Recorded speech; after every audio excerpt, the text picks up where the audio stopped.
Friends, please watch my videos till end and like and comments on my videos, share my videos and subscribe to my channel please.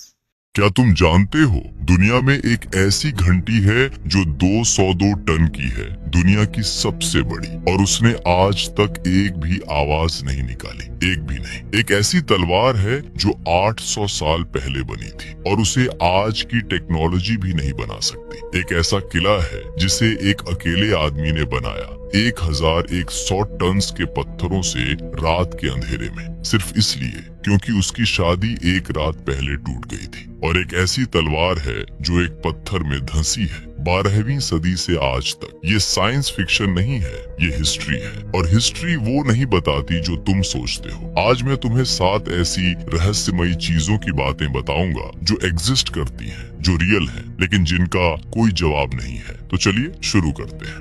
Number 1, सेडी lake ओस्वेरी, हड्डियों का वो church जो तुम्हें अंदर से तोड़ देगा। चेक रिपब्लिक के कूतना होरा शहर में एक छोटा सा गॉथिक चर्च है, सेडलेक ओस्वेरी। बाहर से यह बिल्कुल साधारण लगता है, लेकिन जैसे ही कोई उसके अंदर जाता है और नीचे उसके बेसमेंट में उतरता है, सब कुछ बदल जाता है। वहाँ एक झूमर लटका है, लेकिन वह क्रिस्टल का नहीं, इंसानी हड्डियों का बना हुआ है। दीवारों पर गार्लैंड्स हैं, फूलों की नहीं, खोपड़ियों की। कोनों में पिरामिड्स खड़ी हैं, हड्डियों की। पूरे ओस्वेरी में लगभग 40,000 से 70,000 लोगों की हड्डियां इस्तेमाल की गई हैं और उन्हें इस तरह सजाया गया है कि वह एक साथ डरावना भी लगता है और अजीब तरह से सुंदर भी। इस कहानी की शुरुआत 1278 में हुई। उस समय बोहेमिया के राजा ऑटोकार दी ऑफ बोहेमिया ने सेडलेच मोनेस्टेरी के एबट हेनरी को जेरूसलम भेजा। वहाँ से वह गोलगोथा की मिट्टी लेकर आए, वही जगह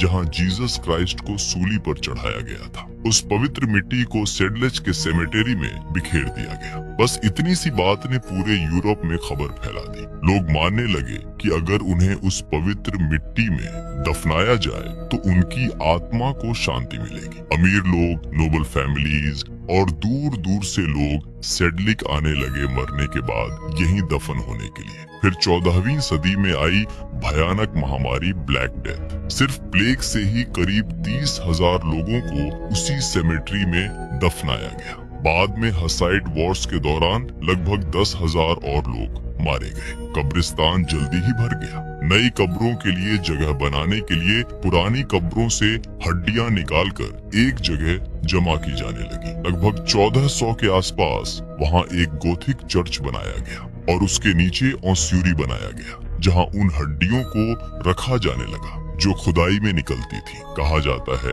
कि एक आधे अंधे मंक ने अकेले ही हजारों हड्डियों को उठाकर साफ करके और पाइल्स में सजा कर रखा था। सदियां बीत गईं और हड्डियां वहीं पड़ी रहीं। फिर 1870 में श्वार्ज़ेनबर्ग फैमिली ने एक वुड कार्वर को बुलाया, फ्रांटिशेक रिंट। उसे काम दिया गया कि इन हड्डियों को व्यवस्थित करे, लेकिन रिंट ने जो किया वह किसी ने सोचा भी नहीं था। उसने हड्डियों को ब्लीच किया, उन्हें साफ किया और उनसे आर्ट बनाना शुरू किया। उसने एक विशाल शैंडिलियर बनाया जिसमें इंसान के शरीर की हर हड्डी का इस्तेमाल किया गया। दीवारों पर गार्लैंड्स बनाई, श्वार्ज़ेनबर्ग फैमिली का कोट ऑफ आर्म्स बनाया और अपना सिग्नेचर भी हड्डियों से ही दीवार पर बना दिया, जैसे वह कह रहा हो कि यह उसकी मास्टरपीस है। लेकिन असली सवाल यहीं से शुरू होता है। ये 40,000 लोग कौन थे? ये वो लोग थे जो प्लेग से मरे, जो युद्धों में मरे और जो अपनी आखिरी सांस लेते वक्त सिर्फ इतना चाहते थे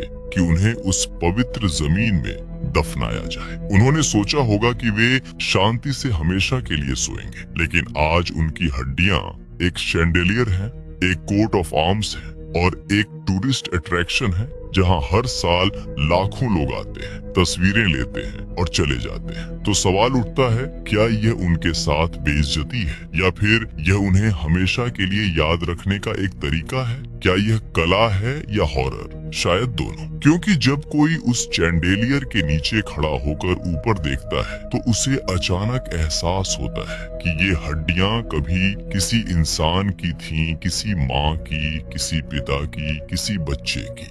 किसी ऐसे इंसान की जिसने भी कभी प्यार किया होगा, सपने देखे होंगे, डर महसूस किया होगा, बिल्कुल वैसे ही जैसे हम करते हैं। नंबर 2, ईस्टर द्वीप की मोआई मूर्तियां। प्रशांत महासागर के बीचों बीच एक द्वीप है, इतना एकाकी, इतना दूर कि निकटतम मानव बस्ती से लगभग 3500 किलोमीटर तक केवल समुद्र ही समुद्र है। और उस उजाड़ तेज हवाओं से घिरे द्वीप पर खड़ी हैं 900 से अधिक विशाल पत्थर की मूर्तियां। वे तुम्हारी ओर नहीं देखती, वे समुद्र की ओर भी नहीं देखती, वे देखती हैं भीतर की ओर, उस स्थान की ओर जहां कभी एक संपूर्ण सभ्यता निवास करती थी। यही है ईस्टर द्वीप और यही है मोआई। रापा नुई के लोग लगभग 800 से 1200 ईस्वी के बीच यहाँ आए। उन्होंने इस द्वीप को बसाया, खेती की, समुदाय बनाया और फिर उन्होंने कुछ ऐसा किया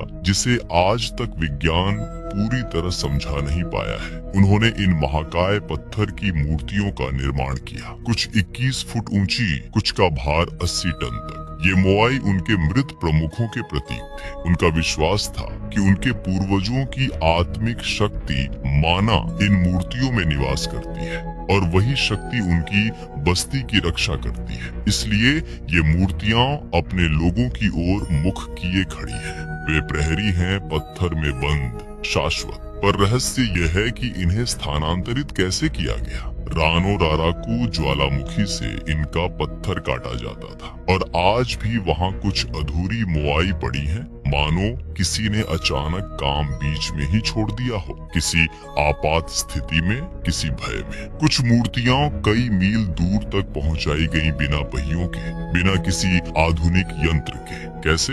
रापा नुई की मौखिक परंपरा कहती है, माना से, आध्यात्मिक शक्ति से। आधुनिक वैज्ञानिकों ने प्रयोग कर यह दिखाया कि रस्सियों से दाएं बाएं झुलाते हुए इन्हें चलाया जा सकता है, पर यह भी केवल एक सिद्धांत है। और फिर आई वह त्रासदी जो स्वयं उनके हाथों रची गई। मोआई बनाने के लिए उन्होंने पूरे द्वीप के जंगल काट डाले, वृक्ष समाप्त हो गए, खेती नष्ट हो गई, भोजन खत्म हो गया, आंतरिक युद्ध शुरू हो गए। एक सभ्यता ने अपने ही हाथों स्वयं को समाप्त कर दिया। फिर 17वीं और 18वीं शताब्दी में यूरोपीय आए जो बचे थे उन्हें दास बना लिया, बीमारियां फैली और एक संपूर्ण दुनिया मिट गई।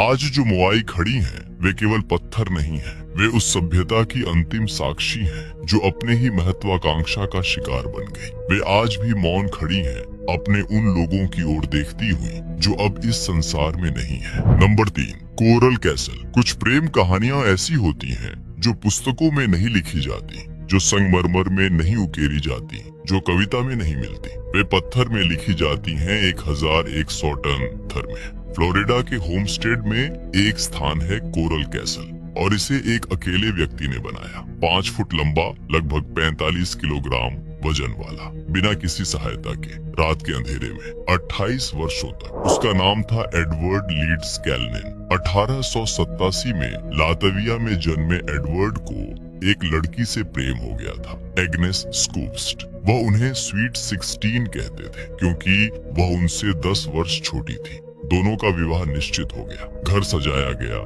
रिश्तेदार बुलाए गए और फिर विवाह से एक रात पहले एग्नेस ने मना कर दिया। बस, कोई कारण नहीं, कोई स्पष्टीकरण नहीं। एडवर्ड का हृदय सचमुच टूट गया। वह लातविया छोड़कर कनाडा आए, फिर कैलिफोर्निया, फिर टेक्सास और अंततः फ्लोरिडा पहुंचे, मानो स्वयं से भाग रहे हों, मानो कोई स्थान उन्हें एग्नेस की स्मृति से दूर कर सके। फ्लोरिडा सिटी में उन्होंने एक जमीन खरीदी और 1923 में वह कार्य आरंभ हुआ जिसे आज तक दुनिया पूरी तरह समझ नहीं पाई। उन्होंने अकेले रात के अंधेरे में उलाइट चूना पत्थर के 30 टन तक वजन वाले खंड उठाए, स्थानांतरित किए, तराशे, एक 9 टन का द्वार बनाया जो इतना संतुलित था कि एक बच्चा भी उसे उंगली से खोल सकता था। जब 1986 में वह द्वार अटक गया तो अभियंताओं को उसे ठीक करने के लिए 50 टन की क्रेन लानी पड़ी। भीतर जांच करने पर पाया गया कि उसमें केवल एक साधारण पुराना ट्रक बेयरिंग लगा था।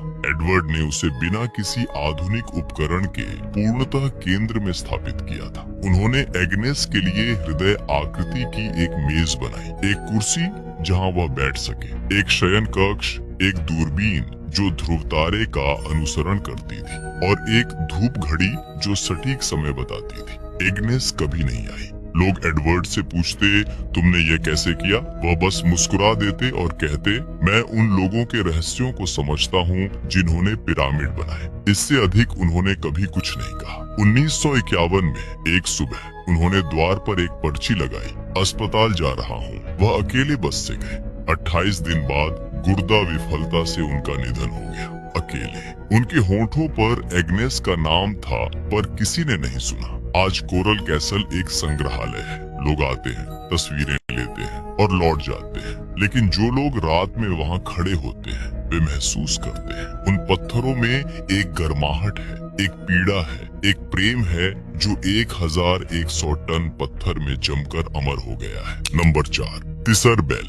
मॉस्को के क्रेमलिन में एक घंटी है, दुनिया की सबसे बड़ी घंटी। 202 टन वजन, लगभग 6 मीटर ऊंचाई। उसके कांसे पर मसीह की आकृतियां उकेरी गई हैं, संतों की नक्काशियां अंकित हैं, और वह कभी एक बार भी नहीं बजी। 1730 में रूसी महारानी अन्ना इवानोवना ने एक स्वप्न देखा। रूस को संसार के सामने अपनी शक्ति प्रदर्शित करनी थी, एक ऐसी घंटी के माध्यम से जैसी न किसी ने बनाई हो न किसी ने सुनी हो। इवान मोटोरेन और उनके पुत्र मिखाइल ने यह चुनौती स्वीकार की। क्रेमलिन के भीतर एक विशाल ढलाई कार्यशाला स्थापित की गई। हजारों टन कांस्य पिघलाया गया। 1734 से 35 में वह घंटी ढाली गई अभियांत्रिकी का एक चमत्कार, परंतु नियति को कुछ और ही स्वीकार था। 1737 में क्रेमलिन में भीषण आग लगी। जिस गड्ढे में घंटी ठंडी हो रही थी वहां तक लपटें पहुंच गईं। घबराहट में श्रमिकों ने उस पर ठंडा पानी डाल दिया।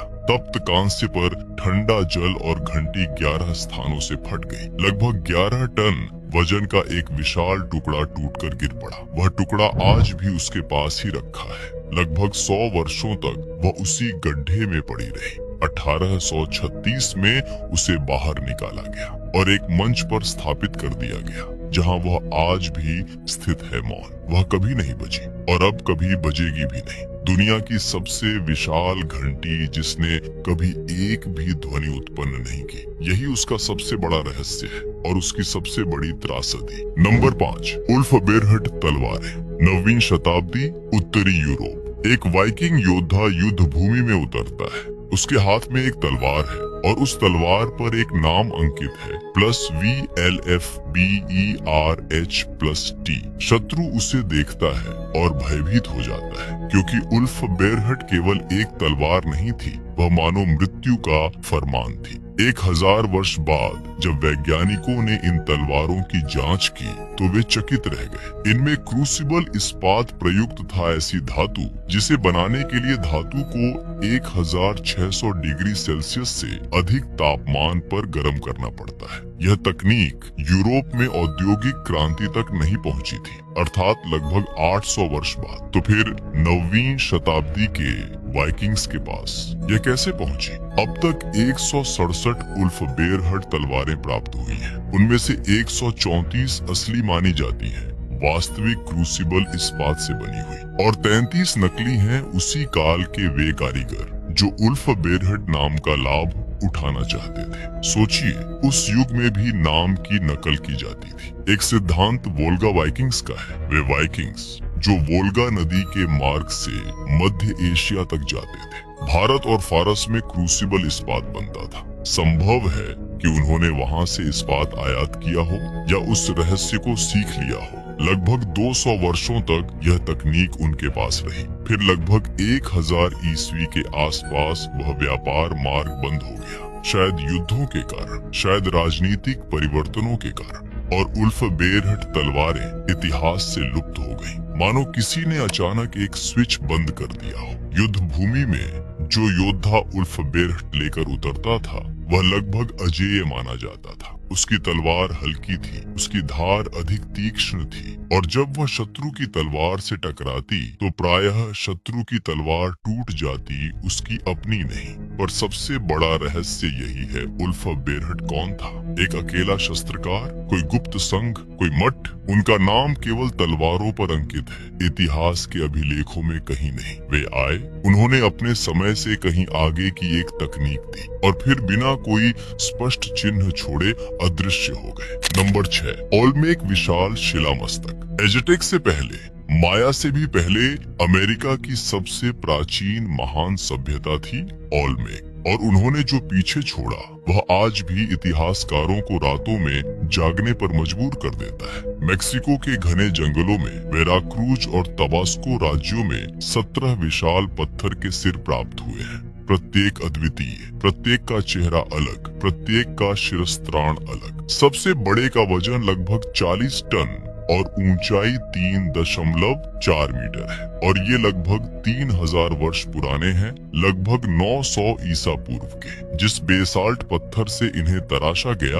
वह तुक्सतला पर्वतमाला में मिलता है, जो लगभग 100 किलोमीटर दूर है। उस युग में मेसो अमेरिका में न पहिया था, न घोड़े, न कोई यांत्रिक क्रेन, फिर भी 40 टन वजन के पत्थर इतने दूर से लाए गए। कैसे संभव है कि उन्हें बेड़ों पर लाया गया हो या हजारों लोगों की सामूहिक शक्ति से खींचा गया हो? ये आज भी अज्ञात है। और इन चेहरों को देखिए, उनके नए नक्श। कुछ लोगों का कहना है कि वे अफ्रीकी प्रतीत होते हैं। चौड़ी नाक, भरे हुए होंठ। क्या कोलंबस से पहले अफ्रीकी लोग अमेरिका पहुंचे थे? मुख्य धारा का विज्ञान कहता है नहीं, ये स्थानीय विशेषताएं हैं। परंतु यह विवाद आज भी समाप्त नहीं हुआ है। ओल्मेक सभ्यता का उदय कैसे हुआ, वह कहां से आई और फिर अचानक क्यों लुप्त हो गई, हम नहीं जानते। ये पत्थर के शिलामस्तक 3000 वर्षों से खड़े हैं और अब तक एक भी स्पष्ट उत्तर नहीं देते। Number 7, abbey of San Galgano. राजा आर्थर, एक्सकैलिबर और पत्थर में धंसी तलवार, यह कथा तुमने सुनी है। एक दंत कथा, एक कहानी, एक कल्पना, या शायद नहीं। इटली के टस्कनी क्षेत्र में एक खंडहर नुमा मठ है, एबी ऑफ सैन गालगानो। उसके निकट एक छोटी सी प्रार्थना गृह है, रोटंडा ऑफ मोंटेसिएपी, और उस प्रार्थना गृह के फर्श में एक पत्थर के भीतर धंसी हुई है एक तलवार, वास्तविक तलवार, 12वीं शताब्दी की, आज भी वहीं विद्यमान। ये कथा है गालगानो गुइदोटी की। उनका जन्म 1148 में टस्कनी के क्यूस्टिनो में हुआ था। वे एक शूरवीर थे, समृद्ध परिवार, सुख संपन्न जीवन, किंतु कहा जाता है उन्हें एक दिव्य दर्शन हुआ। महादूत माइकल ने उनसे कहा, इस हिंसक जीवन को त्यागो, इस संसार से विरक्त हो जाओ, ईश्वर की ओर मुड़ो। गालगानो ने पहले इसे असंभव कहकर हंसी में उड़ा दिया। एक शूरवीर अपनी तलवार नहीं छोड़ता। उन्होंने कहा कि यह उतना ही असंभव है जितना किसी पत्थर में तलवार घोंप देना, और फिर उन्होंने वही कर दिखाया। मोंटेसिएपी की उस पहाड़ी पर उन्होंने अपनी पूर्ण लंबाई की तलवार को पत्थर में धंसा दिया। वह एक प्रतीक था योद्धा जीवन का अंत। अब वे एक सन्यासी थे। उन्होंने अपनी तलवार को क्रॉस के आकार में स्थापित किया और उसके सामने प्रार्थना की, और वह तलवार उसी पत्थर में रह गई।